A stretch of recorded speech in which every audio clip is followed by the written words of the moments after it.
mengucapkan salam. Assalamualaikum warahmatullahi wabarakatuh. Elektrolisis.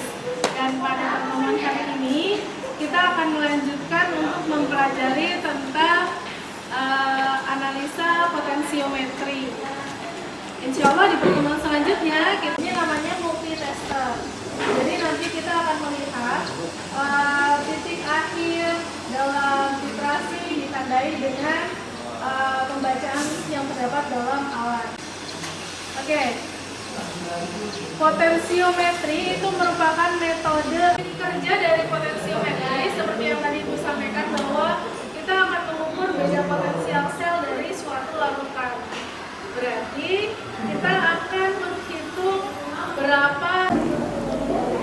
Assalamualaikum Bu Eka, selamat pagi. Gimana kabarnya Bu Eka? Sudah sehat? Sudah ya?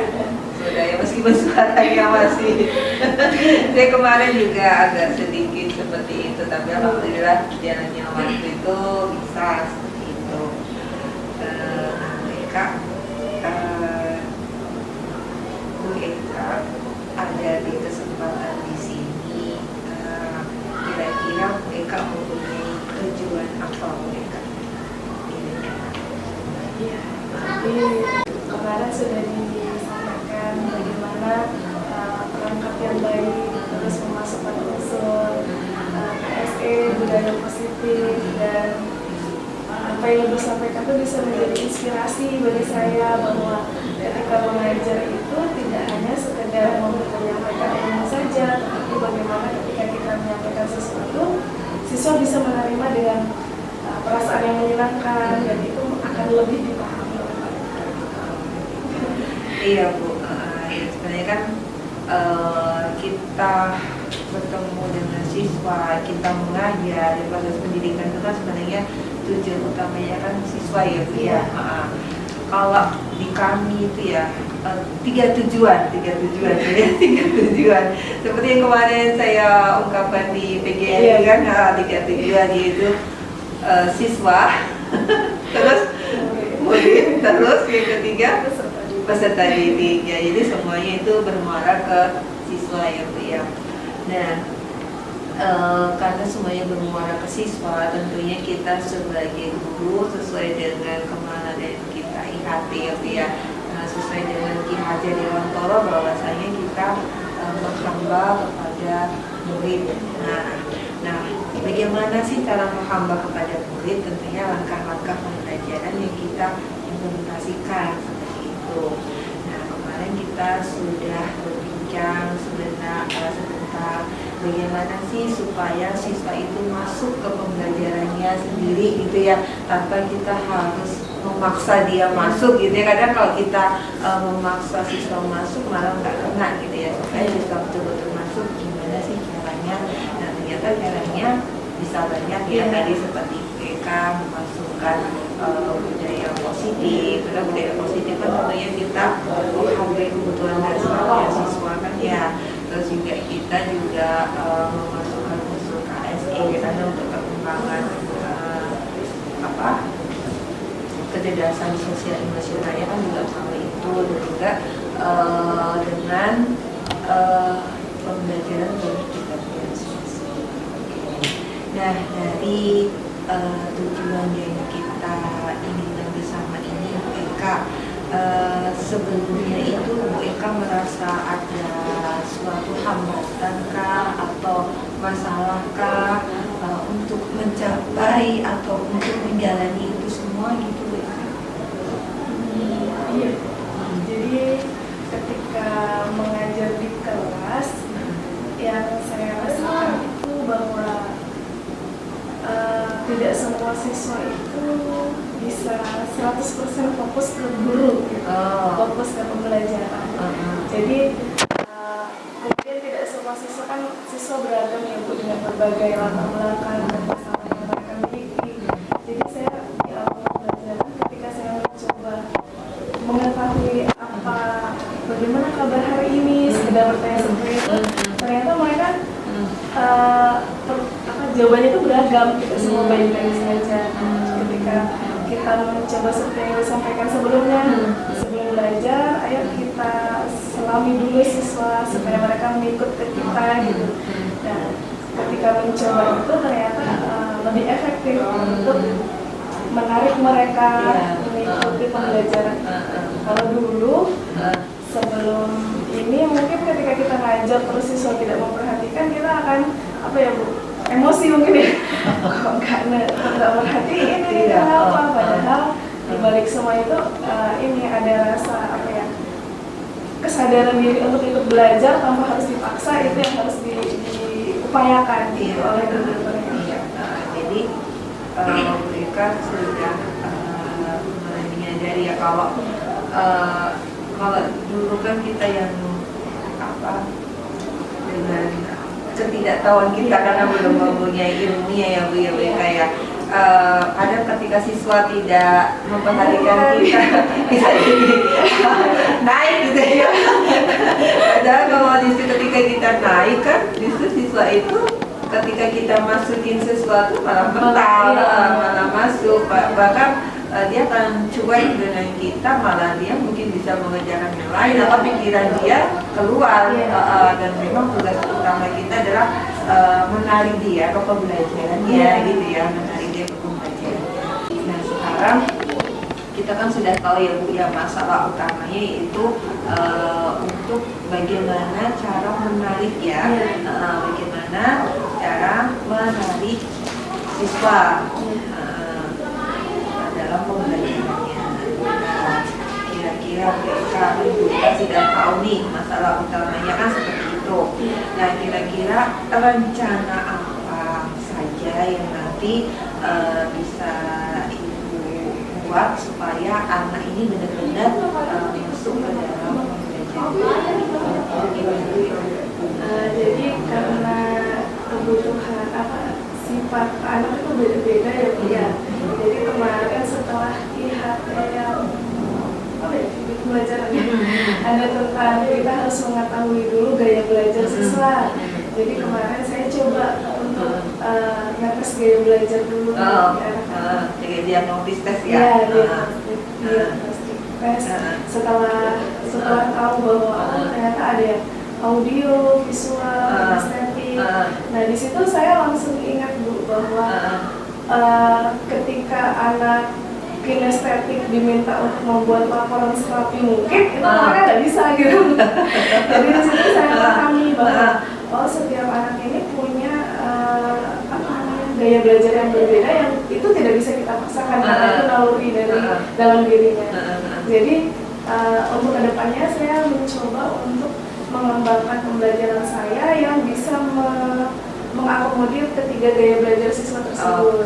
Misalnya untuk yang visual mungkin saya tampilkan entah video atau slide yang menarik untuk dia sehingga dia bisa lebih tertarik ke pembelajaran. Untuk yang audio biasanya kalau saya buat video itu saya suara audionya itu saya perhatiin juga supaya yang audio bisa terakomodir juga. Untuk yang kinestetik itu karena dia lebih cenderung memahami dengan sesuatu yang mereka lakukan, itu biasanya saya selipin entah demonstrasi atau praktek langsung. Gitu. Jadi di sini Ibu sudah berencana untuk menerapkan pembelajaran ya. Tadi Ibu sempat bilang susah ini kalau untuk anak yang gaya belajar visual disuruh membuat laporan yang biasanya pakai portofolio ya. Nah itu memang agak susah. Terus Ibu akan berpikir dengan model laporan yang lain. Nah itu masuk ke diferensiasi hasil ya Pak ya, untuk diferensiasi hasilnya. Nah untuk diferensiasi prosesnya Ibu juga punya langkah-langkah. Tadi kemarin kita belajar video ya, itu kita buat media pembelajaran video itu untuk visual. Nah terus untuk kinestetik kan kita sudah biasa ya menyediakan alat-alat lab. Nah untuk yang auditori kan Ibu kita sudah punya juga modul ya. Dulu pernah juga kan pelatihan Iya. modul seperti itu. Jadi kita menyiapkan semuanya itu untuk diferensiasi prosesnya, dan untuk diferensiasinya kita juga supaya anak-anak dengan gaya belajar yang berbeda-beda itu dapat terlayani semua seperti itu. Itu kan rencana aksi yang ingin Ibu lakukan ya Bu ya. Nah, selain itu apalagi Bu, kan ini kan tentang pengetahuan dan sebagainya. Bagaimana kalau misalnya menghadapi anak-anak yang moodnya kurang atau tadi yang seperti pemasaran itu kan cara menarik ke pembelajaran yang sebenarnya ya, ke dirinya sendiri supaya dia tertarik dengan pembelajarannya itu. Jadi sudah kita merencanakan aksinya untuk yang kita rencanakan aksi untuk yang pengetahuan. Kalau untuk yang pemenuhan kebutuhan dasarnya gitu itu gimana rencana aksi ya? Kalau dari sisi rasional Iya. jadi biasanya ini ketika kita mengajar sebenarnya kita paham siswa ini memperhatikan atau siswa ini sedang ada masalah karena kita sehari-hari ketemu ya Bu ya. Jadi kita kayak sepertinya ada yang berbeda nih. Jadi ketika biasanya yang saya lakukan kalau siswa itu cenderung diam atau cenderung tidak fokus, ketika pembelajaran itu saya selesai itu biasanya saya panggil, saya panggil untuk berbicara pribadi. Atau kalau misalnya di kelas itu sedang banyak yang saya lihat tidak fokus dan tidak memperhatikan, biasanya saya stop dulu pembelajaran. Pakai stop ya? Gitu. Stop dulu pembelajaran, terus saya ajak mereka cerita seperti games atau ice breaking, tapi bisa menggali apa yang ada di dalam hatinya. Misalnya ketika saya bilang, apa kabar hari ini? Silakan dijawab ya, kondisi fisik dan mental kalian seperti apa. Nah itu biasanya mereka mengungkapkan, saya lebih kesel Bu, di rumah tadi dimarahi orang tua misalnya. Gitu. Nah, setelah mereka bercerita itu biasanya selesai, misalnya 30 menit selesai, sudah diajak belajar lagi, sudah lebih enak. Gitu ya. Jadi kan Ibu berusaha untuk pemenuhan kebutuhan dasarnya siswa gitu.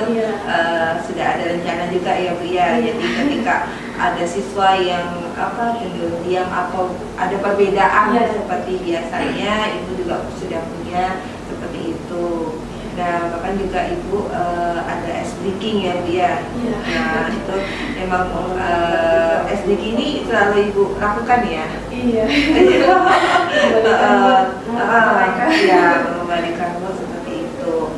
Nah, dari rencana-rencana ini Bu, tadi Ibu sebutkan mengambil 30 menit ya Bu ya. Nah, itu kira-kira ada masalah nggak Bu? Kalau 30 menit itu lumayan gitu loh. Gimana Bu? Kalau menurut saya Bu ya,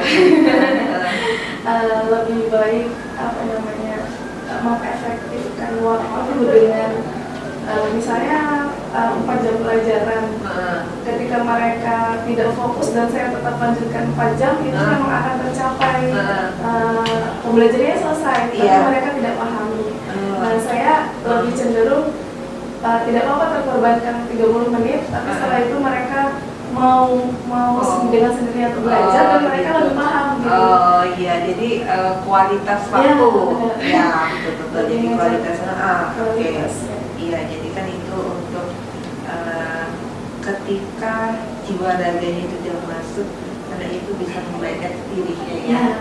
Membaikkan dirinya supaya dia benar-benar masuk ke dalam pembelajaran tersebut, dan mereka juga sadar dirinya itu harus belajar ini ya tanpa ada pemaksaan. Nah, sebenarnya Bu, istilah-istilah seperti itu tuh ada di KSE.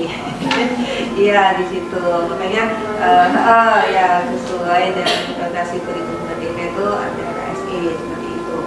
Nah, selain itu Bu, untuk supaya lebih tadi kan 30 menit. Kemudian agak sejangkau.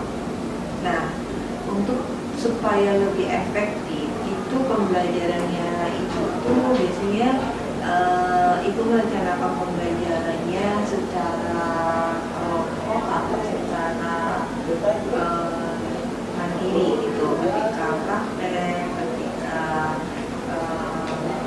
ambil data, sampel gitu, itu gimana?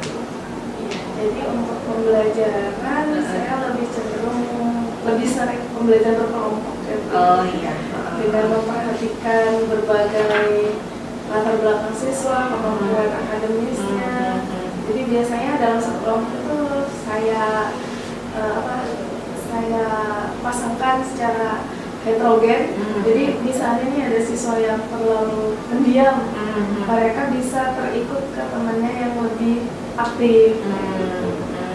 Jadi di heterogen ya. Ya, oke. Jadi tadi kan rencana aksi Ibu untuk pengetahuan itu tentang pembelajaran berdiferensiasi. Kemudian rencana aksi Ibu untuk betul-betul menarik siswa supaya benar-benar masuk ke dalam pembelajarannya itu, dan juga untuk pelayanan kita untuk membentuk dasar siswa, yaitu dengan memasukkan budaya positif dan KSE itu.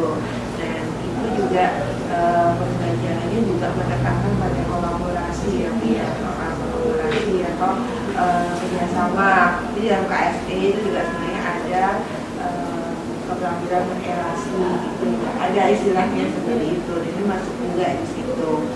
Di sini kan rencana Ibu sudah cukup banyak nih ya. Rencananya tiga hal rencana ini. Nah itu Bu, kira-kira untuk modul ajarnya sendiri kita implementasikannya di hari Selasa ya. Dan Ibu kira-kira ketika semua rencana ini kita sudah lakukan ya Bu ya, kita kan punya cita-cita ya, gambar oh nanti aku akan begini, harapanku seperti ini gitu ya. Nah kira-kira setelah semuanya ini kita lakukan gitu, gimana perasaan setelah semua ini kita lakukan, kita mau implementasikan, melihat anak-anak kita itu bisa menguasai dengan sesuai tujuan pembelajaran kita kan, tapi dengan kesadaran dirinya, dengan rasa gembiranya gitu. Kira-kira perasaan Ibu gimana?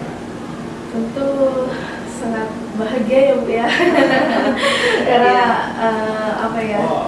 cita-cita menjadi seorang guru yang menyenangkan, seorang guru yang bisa membawa siswa belajar dengan gembira itu cita-cita saya. Jadi kayak kalau siswa happy dan nilai mereka bisa bagus juga, itu bahagia sekali.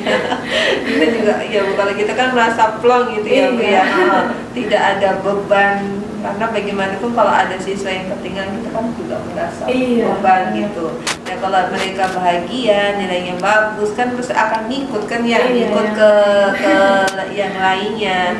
Dan bonusnya banyak kalau dengan hasil baja yang bagus kan bonusnya banyak, seperti 40% untuk jalur undangan bagi yang terutama bagi yang perempuan ya. Kalau bagi yang laki-laki kan kerja ya orientasinya, bagi yang perjalanan seperti itu.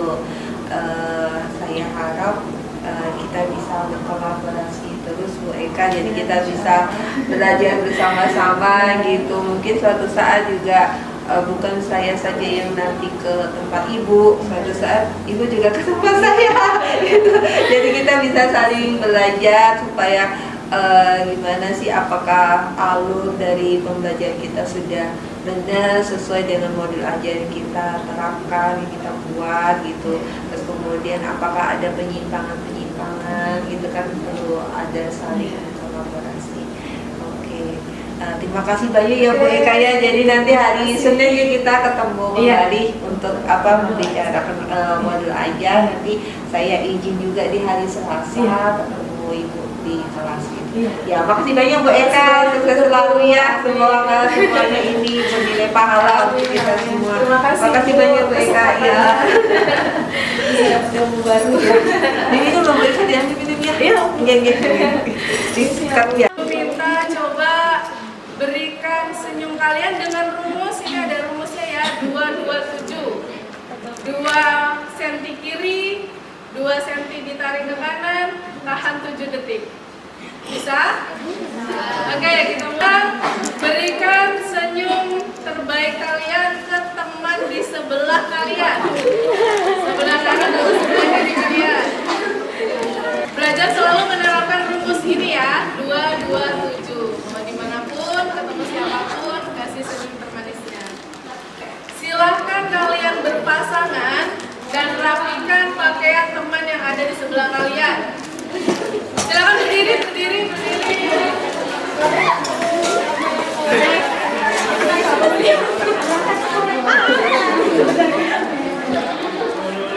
Rapikan serapi mungkin teman di depan. Yang bertiga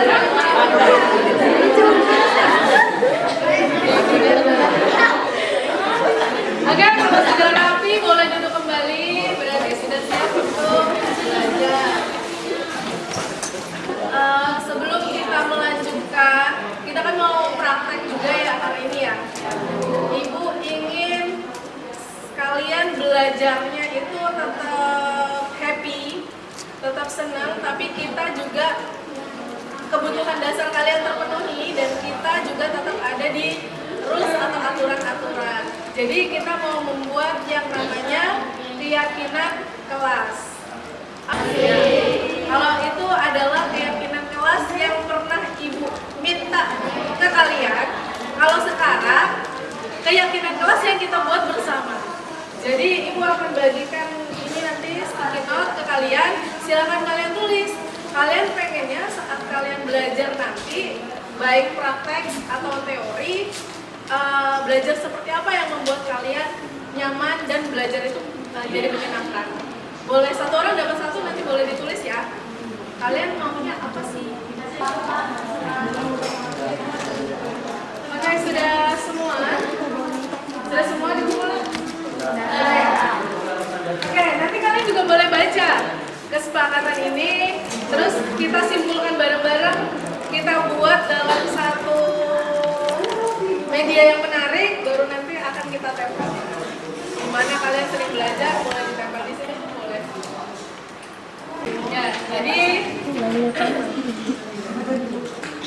apa yang tadi kalian tuliskan di depan itu merupakan satu keyakinan kelas yang akan menjadi sebuah kesepakatan kita selama kita belajar satu semester ke depan, ya. Ibu beri kalian tugas, nanti boleh dibaca sama-sama ya setelah ini. Kemudian dibuat kesimpulannya. Jadi keyakinan kelas 12 analisis B ini apa sih? Ketika belajar analisis instrumen bersama Ibu, keyakinannya apa saja? Nah, itu yang akan kita sama-sama ikuti dan patuhi. Dan karena kita kalian buat sebuah kesimpulan tentang keyakinan kelas yang sudah kita buat pada hari ini, ya.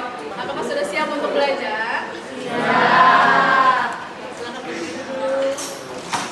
Ibu mau tes konsentrasinya, konsentrasi atau tidak? Kalau Ibu bilang temu pagi, itu temunya siang, malam, tepuk tapi tidak pagi, siang, malam, ya tepuk tangan.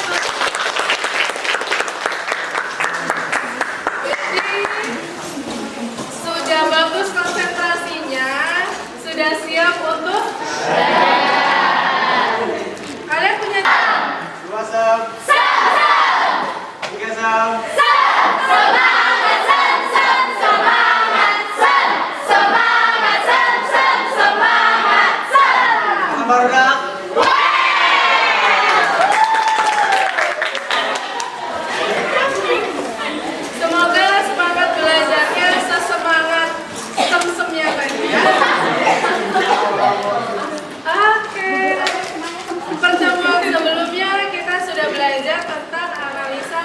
sosiometri.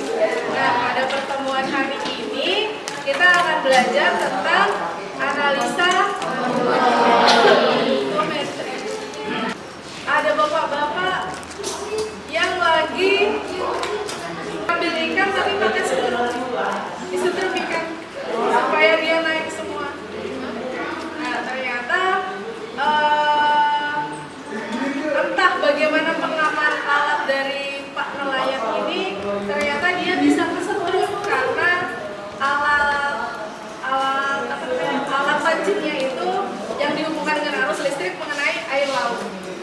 Ternyata bapaknya bisa kesetrum. Kira-kira kenapa air laut bisa membuat seseorang itu kesetrum? Boleh dibuka modul elektroniknya di HP masing-masing. Kalian melaksanakan praktikum, Ibu minta kalian melihat tayangan video terlebih dahulu, jadi nanti prakteknya tidak bingung lagi ya. Oke, bisa disimak video ini. Pembacaannya itu dilakukan penambahan setiap 1 menit. Hari ini kita sudah selesai melakukan praktikum untuk menentukan konsentrasi MaOH dengan metode filtrasi konduktorometri. Jadi, sebelum kita menutup pertemuan hari ini, Ibu punya satu games yang berkaitan dengan soal-soal konduktorometri. Silakan kalian join gamesnya dengan kode ini ya, 97375. Oke, Ibu akan bacakan perasaan kalian ya. Seru Bu, mantap, very happy, senang, sangat bahagia belajar dengan mereka.